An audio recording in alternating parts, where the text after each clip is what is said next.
Hi, Rob Hodgson from the Access Group here. I'm joined today by Dave Pickburn, Director of StreamTech. Hello, Dave. Hi, Rob. How are you? I'm very well. How are you? Good. Very good. Thank you. Good. Dave, perhaps if you could start by just giving us a little bit of background to StreamTech. Sure. StreamTech provide a cloud-based application called Stream, subscription model for companies that want to organize and manage delivery. So it covers, there's a strong customer service element in terms of giving your customers the best possible service around the delivery, route planning and optimization, driver's app to track the driver, collect proof of deliveries, collect information about how the delivery went, any damages, photos, that kind of thing, and providing tracking updates to you and your customers. So yeah, that's what we do, and a bit of vehicle management and driver management and that kind of stuff around it. But that in a nutshell it is, which I think something that everybody has become familiar with over the last 12 months. Thanks for joining us today, Dave. I think the thought of this session was just to go through some of the challenges, some of the opportunities that everybody's been experiencing over the last 12 months. It's 15th of February today, so I think coming up to 12 months of the initial lockdown and pandemic situation that we've all found ourselves in. So what's the last year we can say been like for you? So if we take that in kind of two parts, really. So as individuals, we've all been working at home since March, whatever date it was, middle of March somewhere. Yep. So we've all been working at home. We've been used to collaborative working before that because our business was a little bit distributed, and our customers have been all over Europe and the UK. So from that perspective, it's been fine. We adapted really quickly to that. Lot of video calls, all the time, both with internal staff, customers, everybody, and that's really worked well. And from a business perspective, we had an initial, I think everyone took an intake of breath as all this happened. Yeah. So our number of deliveries, if you take that as a simple count, our number of deliveries in the first 6 weeks dropped maybe 40%, 50%. Right. Okay. Yeah. Real big sudden drop off. But even by the end of that first 2 months period, they came back very quickly. So within 2.5 months, we were back to the levels of pre-lockdown. Okay. And now we are probably at 220% of where we were at the beginning of March last year. Yeah. Some of which is existing customers doing really well, and it's great to be part of their success stories. Part of it is existing customers kind of putting more of their business online and doing well.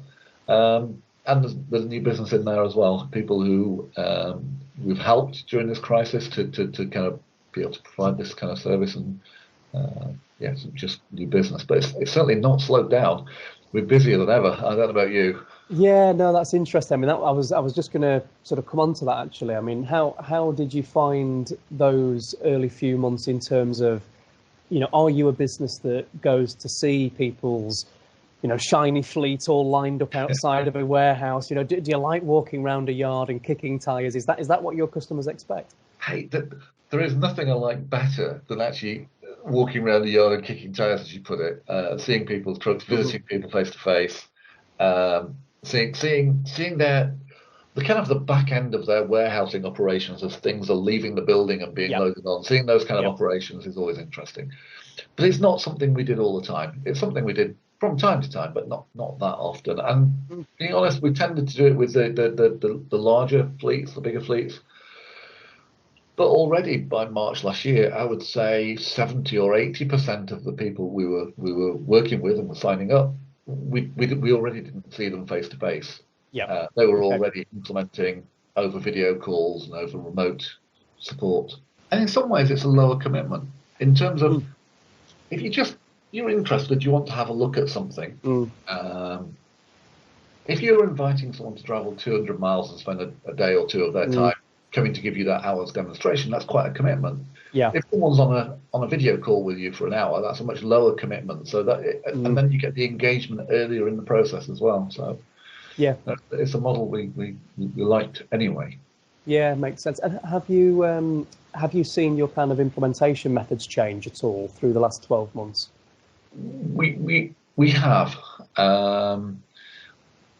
Not dramatically in all cases. Probably more on the larger businesses than on the smaller ones. But what we're seeing is obviously everything is done by video and so on. But it's kind of almost like going from a batch mode to an interactive mode. In that instead of, again, it's that analogy of going to visit someone. If you go to visit someone, not going to go for an hour a day over the next 2 weeks.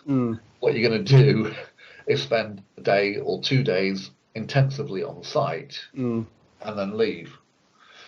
So it's a different approach where you get a little bit at the time but keep coming back to it. I don't know, how have you found it?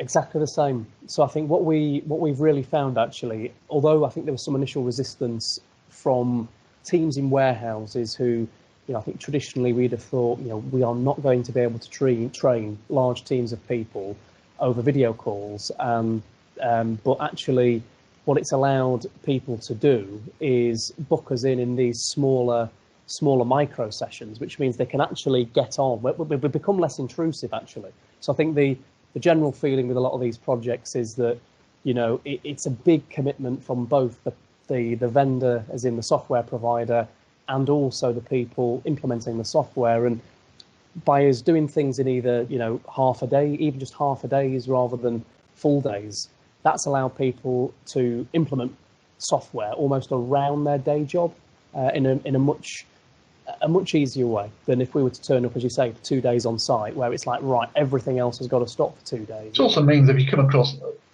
not necessarily a big blocker, but a small blocker where there is some activities required, something's got to be done. That can be done, and then you revisit the next day with that done, rather than at the end of the meeting saying, "Oh, we need to do that." So it progresses well. It certainly worked. It certainly worked. Sometimes it's a little bit harder in terms of the brainstorming sessions, but most of the time it works really well. I don't think we'll ever go back to implementing quite in the same way as we did in terms of days on site. I think this is here to stay. Yeah, I would completely agree with that. But it also has other benefits. It opens up more markets. So, for instance, we're like you, based in Leeds, but we don't regard our territory, for want of a better term, as being Leeds or the north of England or the UK. We very much see ourselves as an international company. That that's my background, working with companies in Europe and other countries as well.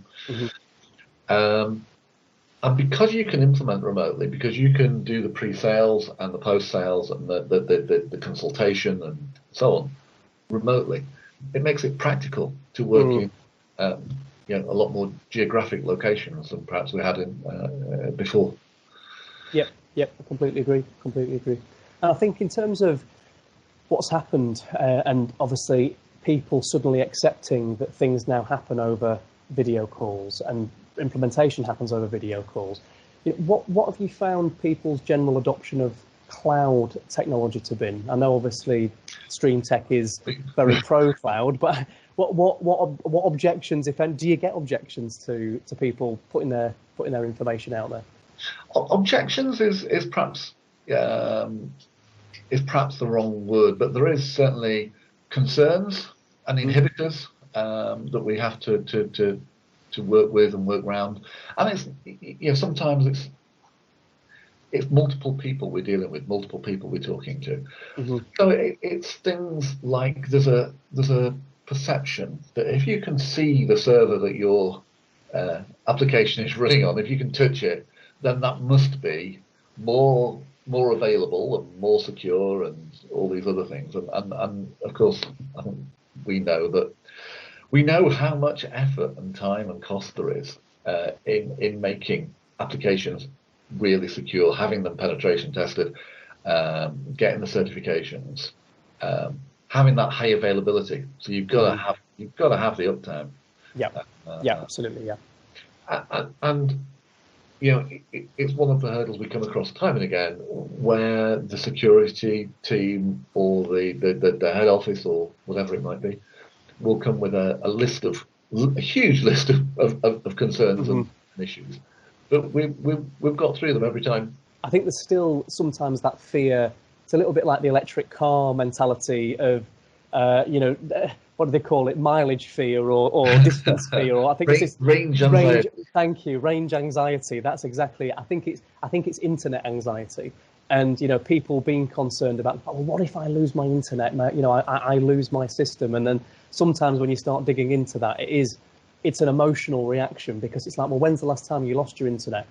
Well, actually, since we got a lease line, we've never lost the internet. Or, do you know what I mean? It's these sorts of things, and actually, it's like, right, okay, this is the right way to go. And actually, but then strangely, recently, some of the large businesses will come to us and say, the fact that it is in the cloud, the fact that we don't have to speak to our internal IT team about this particular project, who are already very overstretched, overworked, that's a massive benefit to them, because they're almost keeping it under the radar, away from it. They're getting the benefits, and they don't have. It's not an IT project. We keep telling people warehouse software for us, it's not an IT project as such. It's more of an operational project. So that's sometimes a big benefit.